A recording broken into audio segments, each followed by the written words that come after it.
Hi guys, here's just a bit of an update video. I haven't actually done a video in over a year, surprisingly, so I guess it's about time overdue for an update. Alright, we'll start with the tractor. Now, walking over all my crap here, as it is, you get inventory, so yeah, anyway, on to the tractor. As you can see, it's not too much different since last year, but it's just been slow going, doing a bit here and there. Anyway, the main changes is I've moved the operating area to the back, so we've got the seat over the engine now. We're running these controls here. These are for the front end loader.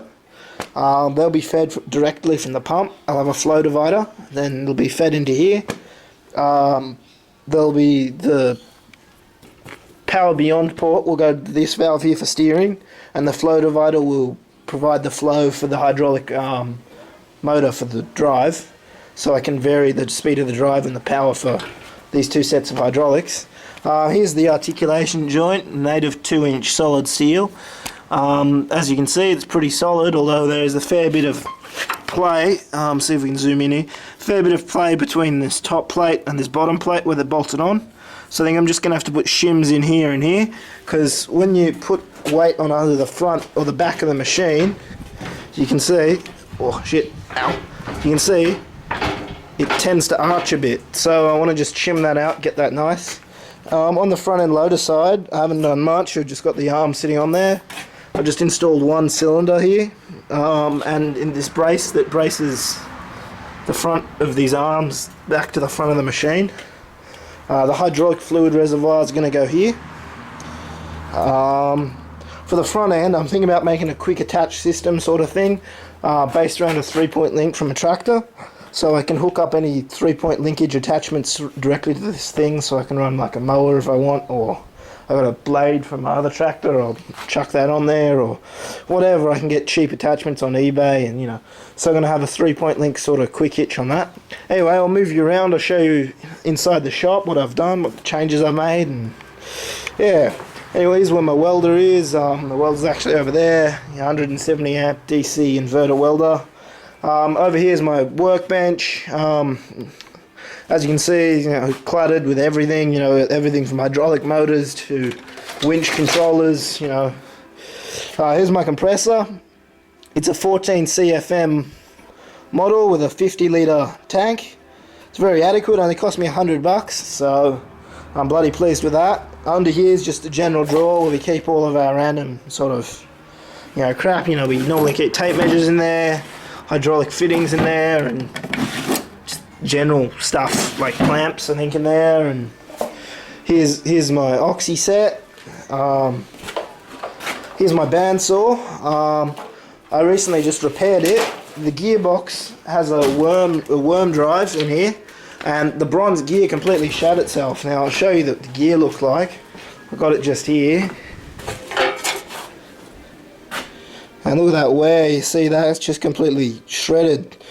And so I reluctantly spent $65 from the local distributor in Australia, here in Forbes, to buy a new bloody bronze gear. So I've made up a new shaft in the gearbox, new bearings, and $65 gear, and she works like a gem. I reckon the problem is the original owner tried to pin this in position, and it's pinned on the edge of the worm, so it was wearing prematurely on the edge here. But the new gear didn't even have this, so I could deduct that this was added up later on, and my worm gear, it just slid along the shaft and found its own center, so I think it's a good one. Anyway, over here is where Atlas Shaper normally is, but it's under a complete restoration at the moment. It's all in bits everywhere.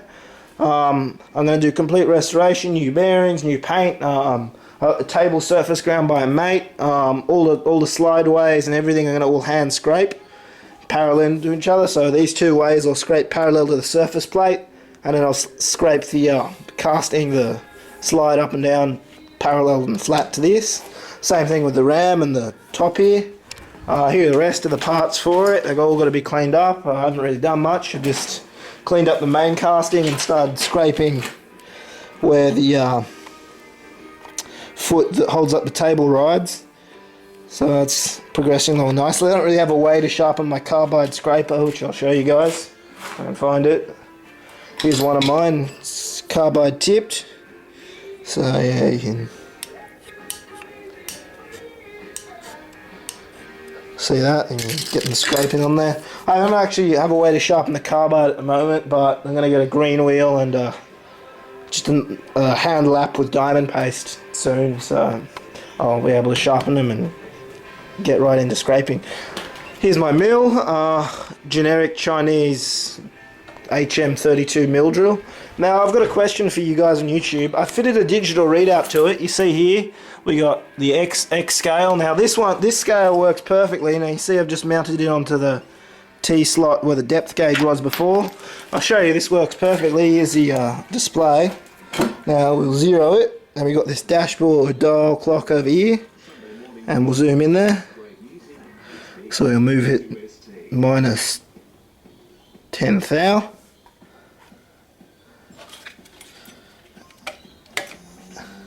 And as you can see, minus 9. Now, you know, 1 thou, this machine, I'm not doing work that accurate, so 1 thou error is fine. But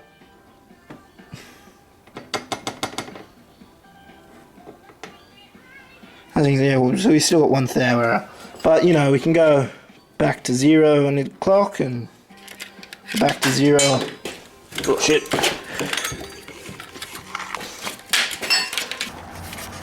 Anyway, as I was saying, so you know, we got about a thou error. It's, you know, acceptable for my line of work.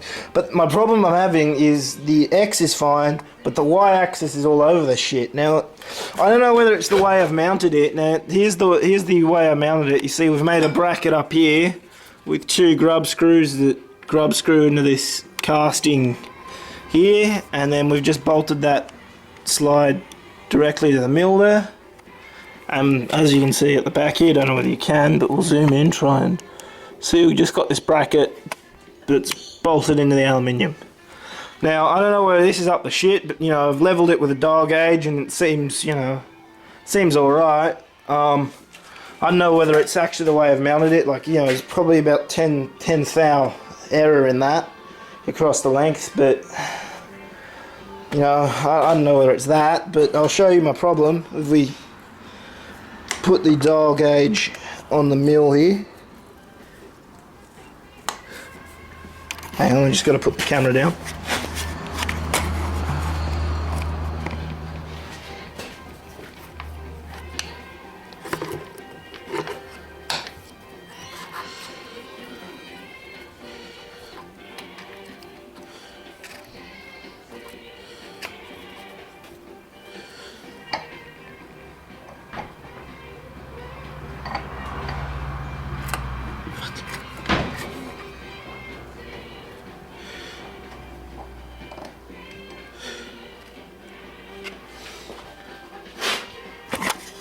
Alright, now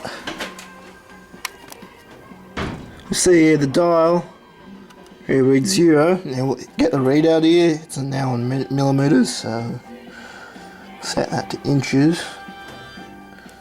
0. Alright, now we come across on the gauge. We'll zoom in there. We'll come in.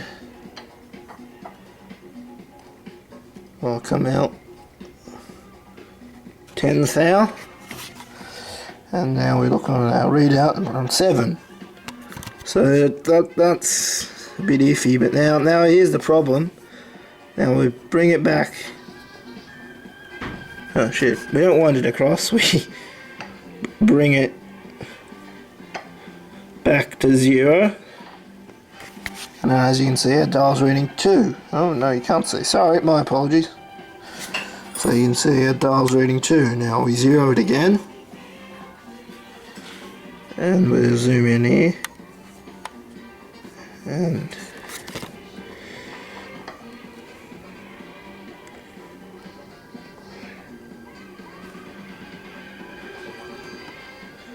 go 50 thou. Now we're at 47.5. Now we 0 it. I'm bring it back to 0, and you can see it's still reading 49. Now, I have a feeling the scale is badly encoded, but I have no idea. So if you got YouTubers could offer any sort of suggestions, it'd be greatly appreciated. Anyway, moving on to my mill, I've recently just made a new stand for it, as you can see here. Made it out of 3/8 thick U-beam that I got free from work.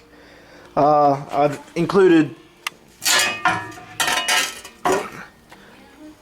jacking pads here so I can level it. Stand's bloody heavy, so much better than this lightweight flimsy frame that's only made of 16th angle iron. So but I've converted this now into a tool trolley. So we got a toolbox so we keep our machinist's tools. So we got what do we got in here? Inside mics, verniers, dial gauges. And here we got our parallels. Here's where we normally keep the dial gauge. It's on there at the moment. Just empty this one. We got more dial gauges. We got internal mics, and depth mics. Sorry. In here we got our micrometers, Mitutoyo, Brown and Sharp, and Starrett, and Moore and Wright. Here we got my go-to calipers, my .05 Mitutoyo dial calipers. We got some regular verniers. We got a 1/1000 inch dial caliper in there. We got an electric micrometer and a Mitutoyo 10th thou indicator. Here's where we keep all of our lathe tools. So we got random assorted grinds, new stock. Here's where I keep my tapping drills, my taps. So here we got metric taps and imperial taps, and here we got some random bits of carbide that I'm just gonna hopefully braze onto something. Here's some of it. I got this for $5 at the markets. It's all good carbide, so not really complaining there. Anyway, yeah, there's a machinist's tool chest. We got like more parallels, tool makers clamps, that kind of stuff in there. Just nut bolt general storage in that thing there. We got the drill press. Here's another thing, another toolbox. Here we got assorted drills and box of parallels and carbide tooling set for the lathe. Assorted drills, reference books, collets. Here's lathe bits, centers. We got all my tap wrenches. We got more lathe tools in that box down there. In here we got digital readout. We got another dial stand, and in the bottom drawer we just got general material. Here's my material selection. Just a nice shelf. Anyway, so yeah, that's about it. Yeah, I haven't been doing too much. I just started the beginning of this year an apprenticeship as a fitter and turner. So I've been consumed during the week doing that. I'm doing it as a system called a school-based apprenticeship, which means Monday I'll go to tech, Tuesday I'll go to work, and then Wednesday, Thursday, Friday I go to normal school. And in the end I get my high school certificate, or my certificate that says I finished high school and can go to university at a later stage. So I'm doing that. I'm in my final year at school this year, so I start year 12 next week. So it's a bit scary, but yeah, anyway, I'll try and get some update videos up soon, but I'll try to be a bit sooner than a year this time. Anyway, hope you guys enjoy it, and I'll try and make some more. Thank you.